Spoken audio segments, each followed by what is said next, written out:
मैं फिर से हार गया। आओबा हंस पड़ा। नारुतो, तुम्हें अब तक इस खेल में बेहतर हो जाना चाहिए था। नारुतो ने झल्ला कर कहा, यह खेल बेवकूफी भरा है। तभी अचानक आसमान में काले बादल घिरने लगे। शांत समंदर में एक हलचल सी होने लगी। तेज हवाएं चलने लगी और लहरें उफान पर आ गईं। जहाज जोर जोर से हिलने लगा। नारुतो ने आकाश की ओर देखा और बोला, ये क्या हो रहा है? अचानक बादलों के बीच से एक विशाल काला पक्षी प्रकट हुआ। उसकी लाल चमकती आंखें और बड़े नुकीले पंजे देखकर सब दंग रह गए। पक्षी तेजी से जहाज की ओर झपटा और इससे पहले कि कोई कुछ समझ पाता, उसने गाय सेंसेई को पंजों में पकड़ लिया। गाय सेंसेई! नारुतो जोर से चिल्लाया। गाय सेंसेई को लेकर वह पक्षी तूफान में गायब हो गया। नारुतो, यामाटो और आओबा ने घबराकर चारों ओर देखा। तभी समंदर के बीच उन्हें एक द्वीप दिखाई दिया। वो पक्षी उस आइलैंड की तरफ जा रहा है। आओबा ने इशारा करते हुए कहा। जहाज के कर्मचारी बोले, हम जहाज की मरम्मत का काम जारी रखेंगे। बहुत बढ़िया, धन्यवाद, यामाटो ने सिर हिलाते हुए कहा। नारुतो ने उत्सुकता से पूछा, क्या यही वो द्वीप है जहां बुशियब्रो सेंसेई है?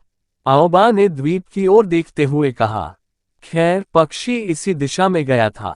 इसका घोंसला यहीं कहीं होगा। नारुतो ने चिंतित होकर कहा, लेकिन क्या उसने गाय सेंसेई को खा लिया होगा? यामाटो ने भरोसे से कहा, भले ही गाय सेंसेई समुद्री बीमारी से कमजोर हो, लेकिन ऐसा कोई तरीका नहीं कि वो पक्षी उन्हें खा ले। नारुतो ने मुट्ठी भींचते हुए कहा, ठीक है, मैं सेज मोड का इस्तेमाल करूंगा और देखूंगा कि क्या मैं उनकी मौजूदगी को महसूस कर सकता हूं। लेकिन यामाटो ने उसे रोकते हुए कहा, रुको नारुतो, हमें इस द्वीप के बारे में कुछ नहीं पता।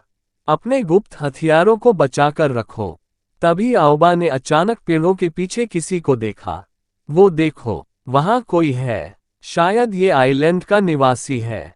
मैं उससे बात करने जाता हूं। नारुतो ने पूछा, क्या हमें उसके लौटने का इंतजार करना चाहिए? यामाटो ने गंभीर स्वर में कहा, नहीं, क्यों न तुम और मैं दूसरी दिशा में खोजबीन करें। आओबा उस व्यक्ति की ओर बढ़ा। वो एक लड़की थी जो पेड़ों के पीछे भाग रही थी। आओबा ने उसे रोकने के लिए आवाज लगाई, रुको, मेरा इरादा तुम्हें नुकसान पहुंचाने का नहीं है। वो कहाँ है? रुको, लड़की ने मुड़कर देखा। उसकी आंखों में डर और चिंता थी। लेकिन इससे पहले कि आओबा और कुछ कहता, लड़की झाड़ियों के पीछे गायब हो गई। हमें जल्दी करनी होगी, यामाटो, नारुतो ने कहा। हाँ, लेकिन ध्यान रखना, इस जंगल में कुछ भी हो सकता है, यामाटो ने शांत स्वर में कहा। तभी झाड़ियों के पीछे से एक अजीब सरसराहट की आवाज आई। नारुतो और यामाटो ने एक दूसरे की ओर देखा। इससे पहले कि वे कुछ समझ पाते, एक विशाल मकड़ी ने पेड़ों के बीच से छलांग लगाए और उनके सामने आकर खड़ी हो गई। उसकी लाल चमकती आंखें और नुकीले दांत देखकर नारुतो और यामाटो तुरंत सतर्क हो गए। ये तो बहुत बड़ी मकड़ी है, नारुतो ने कहा। मकड़ी ने जोरदार चीख मारी और तेजी से नारुतो की ओर झपटी। नारुतो ने तुरंत छलांग लगाए और चिल्लाया, रासेंगन। नारुतो के हाथ में ऊर्जा का एक गोला तेजी से घूमा और उसने मकड़ी पर सीधा वार किया। लेकिन मकड़ी ने अपने 8 पैरों से खुद को बचा लिया और नारुतो पर जहर की बौछार की। नारुतो ने फुर्ती से एक पेड़ के पीछे छलांग लगाई। नारुतो, पीछे हटो, इसे मैं संभालता हूँ, यामाटो ने कहा। Wood style, would dragon jutsu. Yamato के हाथ से लकड़ी का एक विशाल अजगर निकला जिसने मकड़ी को जकड़ लिया। मकड़ी ने खुद को छुड़ाने की कोशिश की, लेकिन वुड ड्रैगन ने उसे पूरी तरह से जकड़ लिया और अंततः जमीन पर पटक दिया। मकड़ी ने एक भयानक चीख मारी और मर गई। नारुतो ने राहत की सांस ली और कहा, यह तो बहुत बड़ी थी। यामाटो ने गहरी सांस लेते हुए कहा, और भी हो सकती हैं। सतर्क रहो। तभी झाड़ियों के बीच से एक और विशालकाय आकृति प्रकट हुई। एक विशाल सांप तेजी से उनकी ओर बढ़ रहा था। इतना बड़ा सांप, ये तो ओरोचिमारू के समन किए हुए सांप की तरह लग रहा है, नारुतो ने कहा। यामाटो ने गंभीर स्वर में कहा, हाँ, ये बिल्कुल ओरोचिमारू के समन जैसा लग रहा है। सांप ने फुफकार मारी और हमला करने के लिए तैयार हो गया। तभी आकाश में एक परछाई उभरी। वही बड़ा काला पक्षी तेजी से नीचे झपटा और उस सांप को अपने पंजों में पकड़कर हवा में ऊपर ले गया। वही पक्षी है, नारुतो ने चौंकते हुए कहा। हाँ, वही जिसने गाय सेंसेई को पकड़ा था, यामाटो ने कहा। नारुतो ने चिल्लाया, रुको, लेकिन पक्षी तेजी से आकाश में गायब हो गया। नारुतो ने मुट्ठी भींची और कहा, हमें इसका पीछा करना होगा। योजक चिन्ह, योजक चिन्ह, योजक चिन्ह। इस बीच आओबा उस लड़की का पीछा कर रहा था जिसे उसने जंगल में देखा था। लड़की एक छोटे से घर में चली गई। आओबा ने दरवाजे पर दस्तक दी और कहा, कृपया रुको, मैं बस कुछ पूछना चाहता हूँ। क्या तुमने हमारे दोस्त को देखा है? लड़की ने चुपचाप दरवाजा खोला और बिना कुछ कहे अंदर चली गई। आओबा ने सावधानी से घर के अंदर कदम रखा। घर के भीतर एक लकड़ी की मेज थी जिस पर एक पुरानी किताब रखी थी। लड़की ने किताब की ओर इशारा किया। आओबा ने किताब उठाए और पढ़ने लगा। समनिंग इंक्रीमेंट रिक्रिएशन की जांच के दौरान हमें पता चला कि इस द्वीप पर ऐसे कई जीव हैं जो शिनोबी के समनिंग के लिए उपयोगी हैं। पहले इन जीवों पर शोध ही हमारा उद्देश्य था, लेकिन शिनोबी के बढ़ते अनुरोधों के कारण हमने समनिंग जीवों को पकड़ना शुरू किया।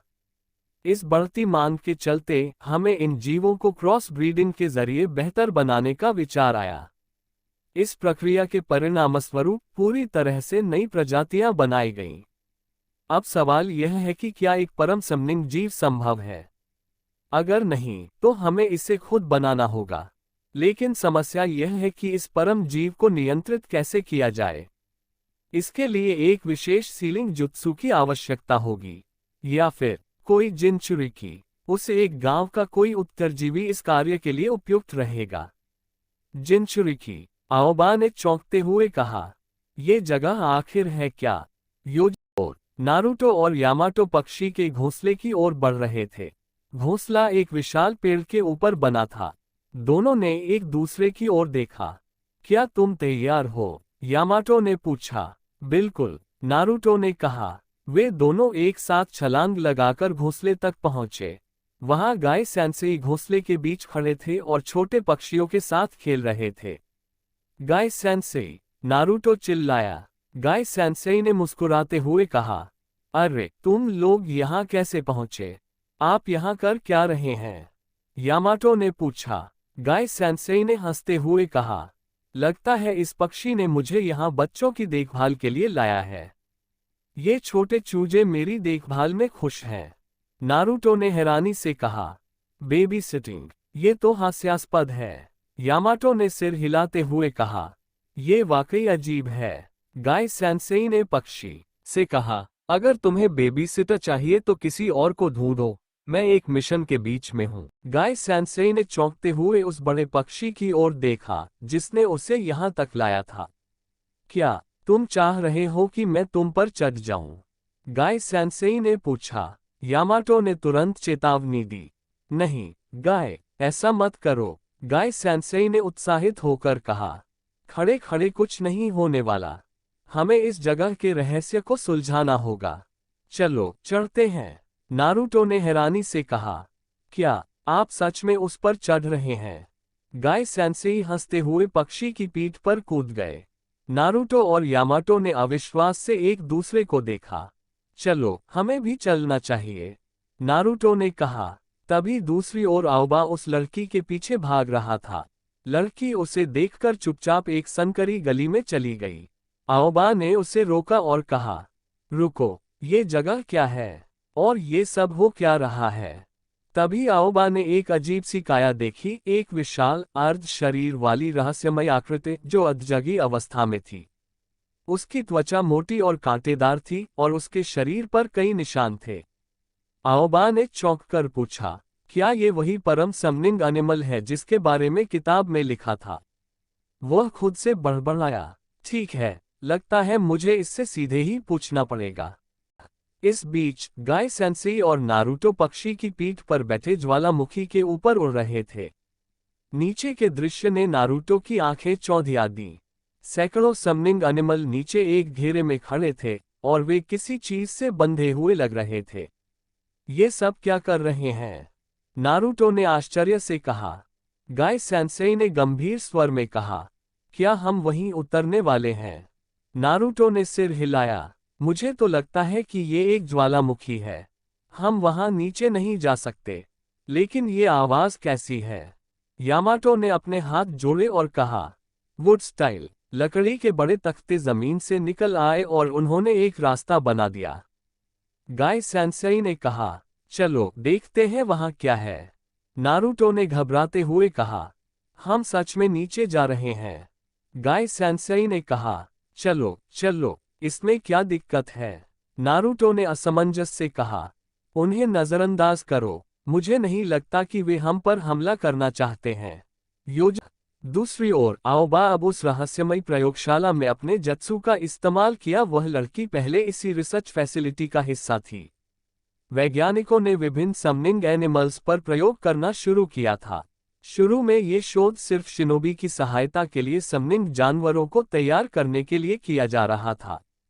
लेकिन फिर मांग बढ़ने लगी और वैज्ञानिकों ने समनिंग जानवरों को क्रॉसब्रीड करके एक परम समनिंग एनिमल बनाने की योजना बनाई। लड़की के पिता इस प्रोजेक्ट के प्रमुख वैज्ञानिक थे। लेकिन जब इस प्रयोग का पहला चरण सफल रहा और उन्होंने एक नए तरह के समनिंग जानवर का निर्माण किया, तब स्थिति बिगड़ने लगी। वह जानवर बहुत आक्रामक और शक्तिशाली हो गया। एक दिन उस जानवर ने पूरी फैसिलिटी पर हमला कर दिया। वैज्ञानिकों ने उसे रोकने के लिए एक सीलिंग जुत्सु का इस्तेमाल किया, लेकिन इट्स नॉट वर्किंग। हम इसे नियंत्रित नहीं कर पा रहे हैं। जल्दी करो हानाका, सीलिंग जुत्सु का इस्तेमाल करो। Stop it Hanaka, do something. लेकिन हानाका, जो कि वही लड़की थी, कुछ नहीं कर सकी। वह भयभीत होकर जमीन पर बैठ गई और देखा कि कैसे उस जानवर ने एक एक करके सभी वैज्ञानिकों को निगल लिया। फैसिलिटी का पूरा ढांचा हिल रहा था। Someone please help me. Hanaka जमीन पर बैठकर रो रही थी। तभी विशाल प्राणी ने एक जोरदार गर्जना की और पूरी फैसिलिटी उसके चक्र के प्रभाव से नष्ट हो गई। इसके बाद वह जानवर एक कोकून क्रिसलिस में परिवर्तित हो गया और लंबे समय तक सो गया। तभी आओबा का जत्सु खत्म हुआ और वह उस लड़की से कुछ पूछने वाला होता है। तभी गाय सेंसेई चौंक कर आओबा हलक में सांस भरते हुए, I am relieved to see you are all right guy. Guy sensei ने गंभीर स्वर में कहा, छोड़ो ये सब। ये जगह क्या है? और ये विशाल प्राणी कौन है? आओबा ने किताब की ओर इशारा करते हुए कहा, ये एक रिसर्च फैसिलिटी है। यहाँ शिनोबी वैज्ञानिकों ने परम समनिंग एनिमल बनाने के लिए प्रयोग किए थे। उन्होंने अलग अलग समनिंग एनिमल्स के डीएनए को मिलाकर एक ऐसा प्राणी बनाया जो अन्य समनिंग जानवरों की क्षमताओं को अवशोषित कर सके। नारुतो ने हैरानी से कहा, तुम्हारा मतलब है कि ये जीव जिंदा है? आओबा ने गंभीर स्वर में कहा, संभावना तो यही है। इसने उन सभी वैज्ञानिकों को निगल लिया जिन्होंने इसे बनाया था, और अब ये और भी ताकतवर बनने की कोशिश कर रहा है। तभी जमीन फिर से कांपने लगी। पूरे द्वीप में कंपन की लहर दौड़ गई। यामाटो ने तुरंत कहा, ये जाग रहा है। विशाल प्राणी का खोल पूरी तरह से टूट गया और वह धीरे धीरे अपने पूरे आकार में बाहर निकल आया। उसकी लाल चमकती आंखें और विशाल नुकीले दांत देखकर नारुतो के रोंगटे खड़े हो गए। उसकी काली मोटी त्वचा से भाप निकल रही थी और उसके 4 बड़े पंख धीरे धीरे फैलने लगे। नारुतो ने कहा, यह तो सच में राक्षस की तरह लग रहा है।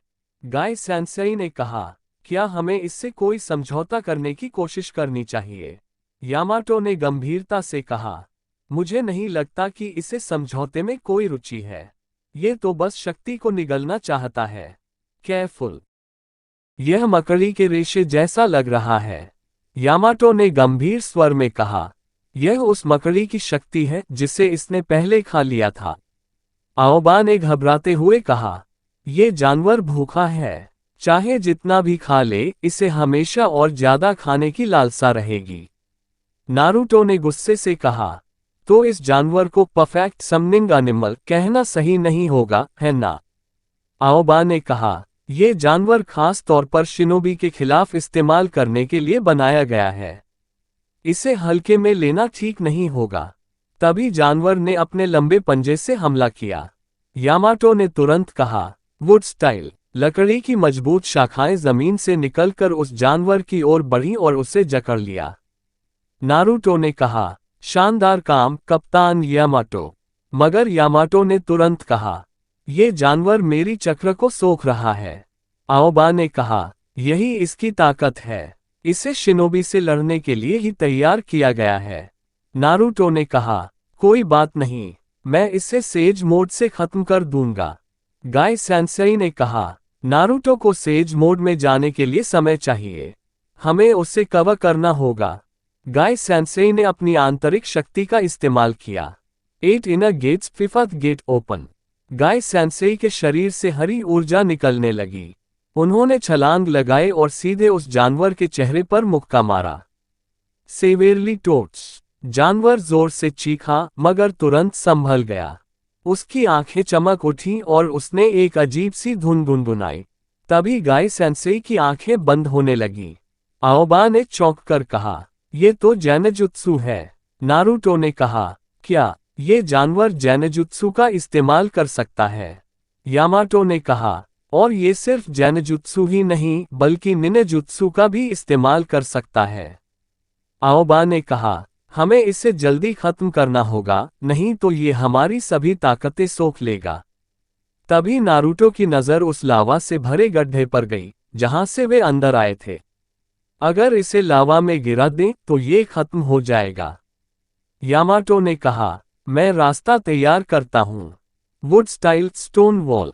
लकड़ी की एक बड़ी दीवार खड़ी हो गई, जिससे जानवर का रास्ता लावा की ओर मुड़ गया। गाय सैंसेई ने कहा, चलो तैयार हो जाओ। तभी जानवर के पीठ से विशाल काले पंख निकले और वह उड़ने लगा। आओबा ने कहा, यह भागने की कोशिश कर रहा है। यामाटो ने कहा, हमें इसे भागने नहीं देना चाहिए। अगर ये द्वीप से बाहर निकल गया तो पूरी दुनिया के लिए खतरा बन जाएगा। तभी बाकी के समनिंग जानवरों ने उस विशाल जानवर पर हमला कर दिया। नारुतो ने कहा, ये जानवर क्या कर रहे हैं? आओबा ने कहा, ये अपने साथी जानवरों का बदला ले रहे हैं जिन्हें इसने खा लिया था। तभी हानाका की आत्मा हवा में दिखाई दी। वह धीरे धीरे समनिंग जानवर के करीब जाने लगी।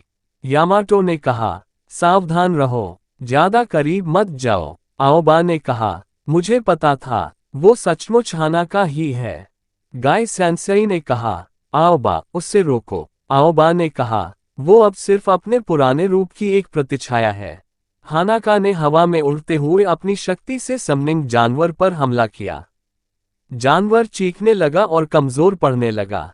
आओबा ने कहा, नारुतो अभी हमला करो। नारुतो ने कहा, ठीक है। Wind style Rasen shuriken. Rasen shuriken सीधा जानवर के सीने में जा धंसा। जानवर ने जोरदार चीख मारी और लावा के गड्ढे में गिर पड़ा। नारुतो, गाय सेंसेई, यामाटो और आओबा ने राहत की सांस ली।